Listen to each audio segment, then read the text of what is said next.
আসসালামু আলাইকুম বন্ধুরা, কেমন আছেন সবাই? আশা করি সবাই ভালো আছেন, সুস্থ আছেন।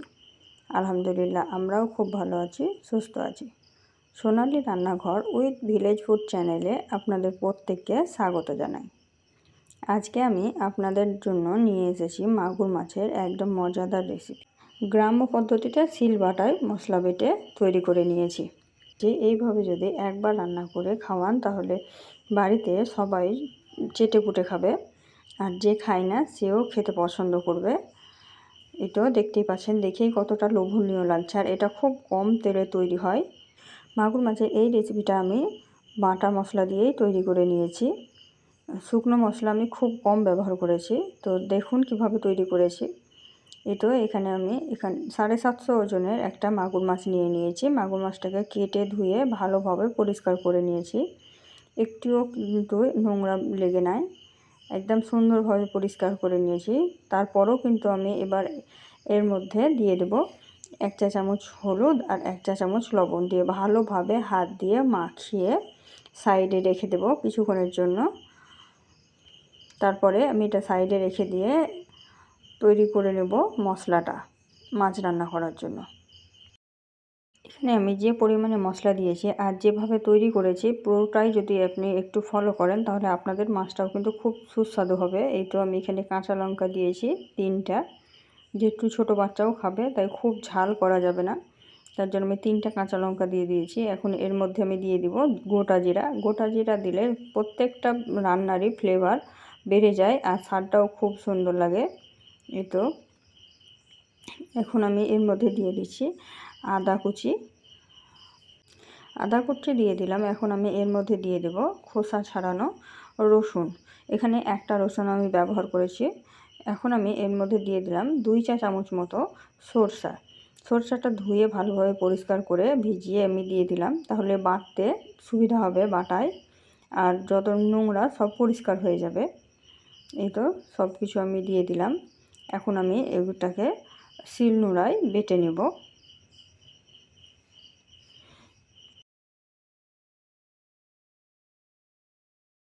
মশলাটা তৈরি হয়ে গেলে এখন আমি কড়াই বসিয়ে দিয়েছি গ্যাসের চুলায়। এখন আমি এর মধ্যে দিয়ে দেব সরিষার তেল।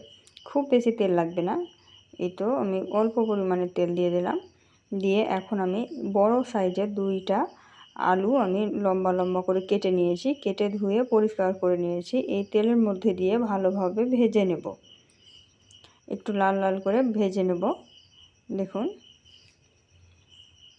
ভিডিওটি যদি প্রথমবার দেখে থাকেন আর আমার চ্যানেলে যদি নতুন সদস্য হয়ে থাকেন তবে অবশ্যই আমার চ্যানেলটিকে সাবস্ক্রাইব করে নেবেন আর পাশে থাকা বেল আইকনটিকে প্রেস করতে ভুলবেন না।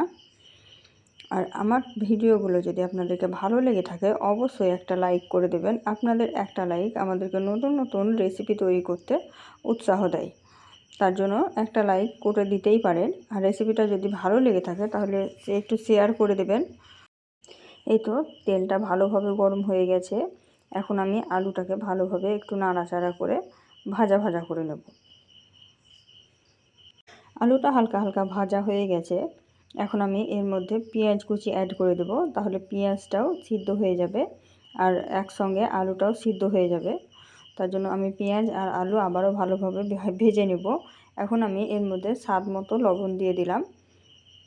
লবণটা দিয়ে দিলে পেঁয়াজটাও গলে যাবে আর আলুতেও লবণটা ঢুকবে। এই তো দেখতেই পাচ্ছেন। এখন আমি এর মধ্যে দিয়ে দিলাম 2টা তেজপাতা, দিয়ে এর মধ্যে যে পেস্টটা আমি তৈরি করে রেখেছিলাম শিলবাটায় সেই পেস্টটা আমি দিয়ে দিলাম।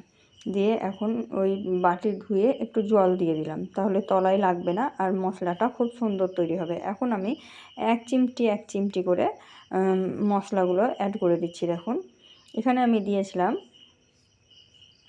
লঙ্কা গুঁড়ো, হলুদ গুঁড়ো আর জিরা ধনিয়া পাউডার। এখানে আমি জিরা ধনিয়া পাউডারটা একটু বেশি পরিমাণ দিয়েছি আর লঙ্কা গুঁড়ো আর হলুদ গুঁড়ো দিয়েছি আধা চা চামচ মতো, দিয়ে ভালোভাবে আবার নাড়িয়ে চাড়িয়ে আমি কষিয়ে নিচ্ছি। দেখেন মশলাটাকে। এই তো, আর কালারটা কত সুন্দর আসছে দেখুন। এই তো দেখুন, তেল ছাড়তে শুরু করে দিয়েছে পাশে। বন্ধুরা, আপনারাও যদি এইভাবে মাগুর মাছ একবার রান্না করে খান তাহলে বারবার খাবেন। কারণ এই মাগুর মাছের ফ্লেভারটা এতটাই সুন্দর হয় যে দূর দূর থেকে সেন্টটা পাওয়া যায়, আর খেতেও খুব সুস্বাদু হয়। আর যেহেতু সিলবাটায় মশলাটা তৈরি করা হয়েছে, তাই স্বাদটা আরও দ্বিগুণ হয়ে গেছে। আর এখানে গোটা জিরা আর কাঁচা লঙ্কা আর সরষা বাটা দেওয়াতে মাছের স্বাদটাই অন্যরকম হয়ে গেছে, একদম নতুন স্বাদের। এইভাবে একবার হলেও ট্রাই করে দেখবেন। এই তো মশলাটা ভালোভাবে কষানো হয়ে গেছে আলুর সঙ্গে। এখন আমি মাছটাকে যে হলুদ আর লবণ দিয়ে রেখেছিলাম মাখিয়ে, এখন আমি হাত দিয়ে কচলিয়ে কচলিয়ে 2-3 বার জল পাল্টিয়ে পাল্টিয়ে ধুয়ে পরিষ্কার করে নেব।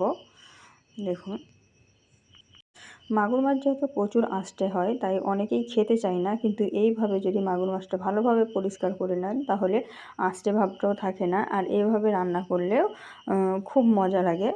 তাই একবার হলেও এভাবে তৈরি করবেন, আর ভালোভাবে মাগুর মাছটাকে এইভাবেই পরিষ্কার করে নেবেন, তাহলেই কিন্তু সুন্দর লাগবে।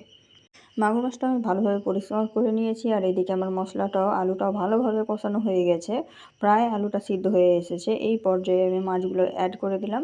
এখন আমি নাড়াচাড়া করে ভালোভাবে মাগুর মাছটাকেও কষিয়ে নেব। দেখুন বন্ধুরা, কালারটা কতটা সুন্দর লাগছে। আর মাগুর মাছটা এভাবে কষালে ভাঙবেও না, আর সুন্দর হবে খেতে। দেখুন, এই তো ভালোভাবে নাড়াচাড়া করে আমি মশলার সঙ্গে মিশিয়ে নিলাম। এখন একটু সময় নিয়ে আমি কষিয়ে নেব।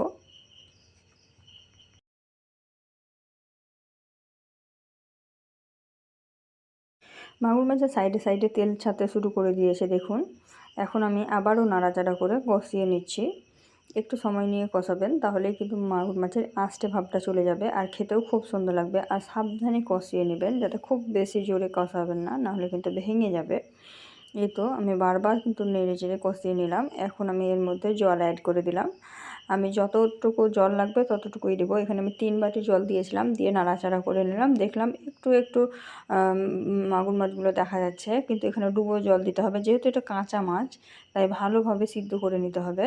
তার জন্য আমি আর 1 বাটি জল দিয়ে দিলাম, দিয়ে আমি ভালোভাবে মাছগুলোকে ডুবিয়ে দিলাম। এখন আমি ঢাকা দিয়ে সিদ্ধ করে নেব। এই তো ঢাকা দিয়ে আমি সিদ্ধ করে নিয়েছি। দেখুন, ফুটতে শুরু করেছে, আর এখানে আলুটাও সিদ্ধ হয়ে গেছে। এখন আমি জলটা একটু যাতে শুকিয়ে যায় ততক্ষণ পর্যন্ত অপেক্ষা করব। খুব বেশি জলটা শুকাবো না আমি। এটা একটু গ্রেভি গ্রেভি হবে, খুব বেশি কষাও হবে না, আর খুব বেশি পাতলা ঝোলও হবে না। মাছটা রান্না কমপ্লিট হয়ে গেছে, আর গ্যাসের আঁচটা আমি বন্ধ করে দিয়েছি। আর দেখুন কতটা সুন্দর হয়েছে, আর থিকনেসটা দেখেই বুঝতে পারবেন যে এটা কেমন হবে। একদম গ্রেভি গ্রেভি হয়েছে, আর কালারটা দেখুন কতটা সুন্দর হয়েছে। এইভাবে আপনারা একবার হলেও মাগুর মাছ রান্না করে খেয়ে দেখবেন, খুব সুন্দর হয়। আর যদি খান তাহলে আমাদেরকে কমেন্ট করে জানাতে ভুলবেন না যে আপনাদেরটা কেমন হয়েছিল। একদম গ্রাম্য ফিলিংস আসবে। আর এরকমের নিত্য নতুন ভিডিও পেতে আমার চ্যানেলটিকে অবশ্যই সাবস্ক্রাইব করে দেবেন, পাশে থাকা বেল আইকনটিকে প্রেস করে দেবেন।